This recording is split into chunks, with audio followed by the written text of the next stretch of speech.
Rise the lord. ప్రతిరోజు అనుదిన వాక్యం ద్వారా మీరెంతగానో బలపడుతున్నారని నేను ఆశిస్తున్నాను. అలాగే మీరు కనుక మన యూట్యూబ్ ఛానల్ని క్రొత్తగా వీక్షిస్తున్నట్లయితే మన యూట్యూబ్ ఛానల్ని సబ్స్క్రైబ్ చేయండి, ఇతరులకు షేర్ చేయండి.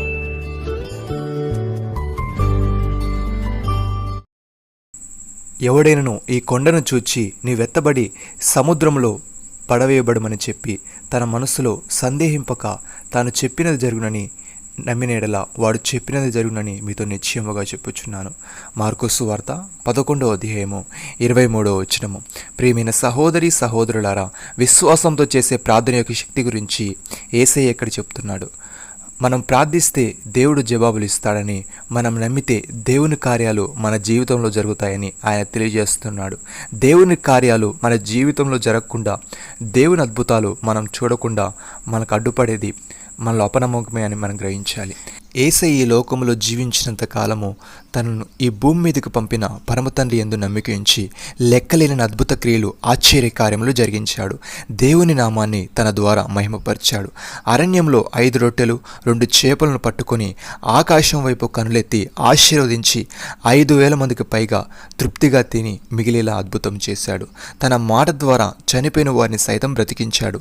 యేసయ్య మన నుండి ఆశించేది కూడా మనం ఆయనపై ఎటువంటి సందేహం లేకుండా పూర్ణ విశ్వాసాన్ని కలిగి ఉండడమే. మనము ఆవగన్యంత విశ్వాసం కలిగి ఉంటే చాలని యేసయ్య సెలవిస్తున్నాడు. కానీ ఆ విశ్వాసం సందేహం లేనిదై ఉండాలి. అప్పుడు దేవుని గొప్ప కార్యములను మన జీవితంలో చూడగలం. భక్తుడి విధంగా అంటున్నాడు, అబ్రహాము తాను విశ్వసించిన దేవునిదుట అనగా మృతులను సజీవులుగా చేయవాడును, లేని వాటిని ఉన్నట్టుగా పిలుచువాడైన దేవునిదుట అనగా మనకందరికీ తండ్రి అయి ఉన్నాడు.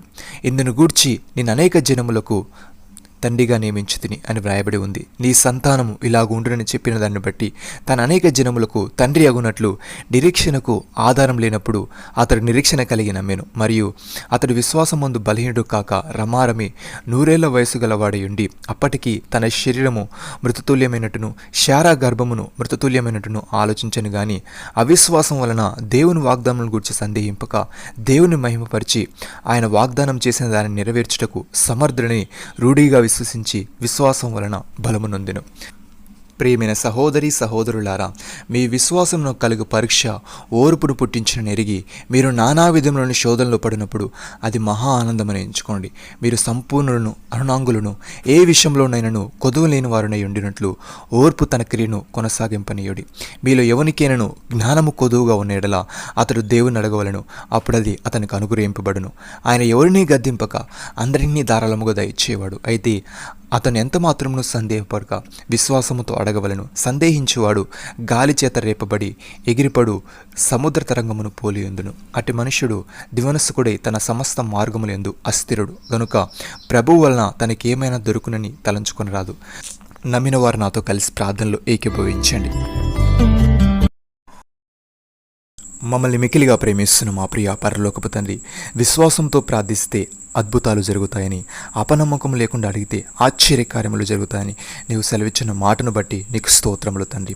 మేము విశ్వాసంతో ప్రార్థించి నీ అద్భుత కార్యములను మా జీవితంలో చూచుటకు సహాయం దయచేయమని, అవిశ్వాసం వలన నీ వాగ్దానాల గురించి సందేహింపక నిన్ను మహిమపరిచి వాగ్దానం చేసిన దానిని నీవు నెరవేర్చుటకు సమర్థుడమని రూఢిగా విశ్వసించి విశ్వాసం వలన బలం పొందుకునే వారముగా ఉండటకు సహాయం దయచేయమని, మీరు మాకు ఇచ్చిన గొప్ప రక్షణ భాగ్యమును బట్టి మీకే కృతజ్ఞతాస్తులు చెల్లిస్తూ ప్రభువైన యేసుక్రీస్తు నామములో ప్రార్థిస్తున్నాము తండ్రి.